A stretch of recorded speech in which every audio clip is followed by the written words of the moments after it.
Hello மக்களே, Sunday என்ன ஸ்பெஷல்னு பார்க்கலாமா? கருவாட்டு குழம்பு. லீவுக்கு ஊருக்கு போயிருந்தேன்ல, ஸோ அப்போ நான் கருவாடு வாங்கியிருந்தேன். இதோட பேர் வந்து மஞ்சப்பாறை கருவாடு. 1/4 கிலோ 400 நான் மொத்தம் 500 வாங்கிட்டு வந்தேன். அதில் ஒரு 4 பீஸ் மட்டும் வச்சு இன்றைக்கி நான் குழம்பு வைக்க போகிறேன்.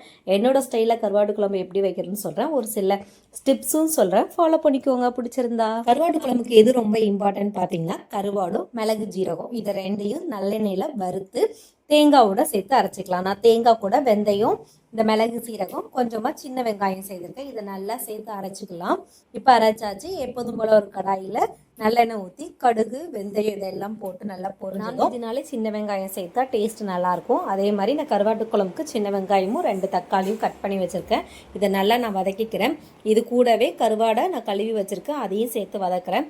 ஸோ அப்போவே நம்ம சேர்த்து வதக்கணும்னா டேஸ்ட் அதில் நல்லாயிருக்கும். அப்படி இல்லைன்னா அந்த கருவாடு வந்து முழுசாக தான் கிடக்கும்.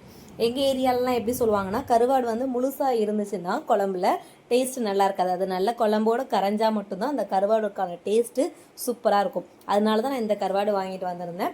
எப்போதும் போல் மல்லிப்பொடி, மிளகாத்தூள் இதெல்லாம் சேர்த்துக்கிறேன் தேவைக்கு தந்தால. நல்லா வதக்குனதுக்கப்புறம் புளி தண்ணி சேர்த்துக்கிறேன். நம்ம அரைச்சி வச்ச பேஸ்ட்டையும் நான் சேர்த்துக்கிறேன். இது கூடவே முருங்கைக்காய், கத்தரிக்காய், உருளைக்கிழங்கு இது ரெண்டையும் சேர்த்துக்கிறேன். லாஸ்ட்டாக அவிச்ச முட்டையை இதோட சேர்த்துக்கிறேன். கருவாட்டு குழம்புக்கு முட்டை வச்சு சாப்பிட்டீங்கன்னா டேஸ்ட் நல்லாயிருக்கும். அதோட அந்த கத்திரிக்காய், முருங்கைக்காய், உருளைக்கிழங்குலாம் சேர்த்து சாப்பிடும் போது டேஸ்ட் வேறு லெவலில் இருக்கும். நீங்களும் ட்ரை பண்ணி பாருங்கள். அதே மாதிரி கருவாட்டு குழம்பு யாருக்கெல்லாம் ரொம்ப பிடிக்கும்னு கமெண்ட் பண்ணுங்கள். பாய் மக்களே.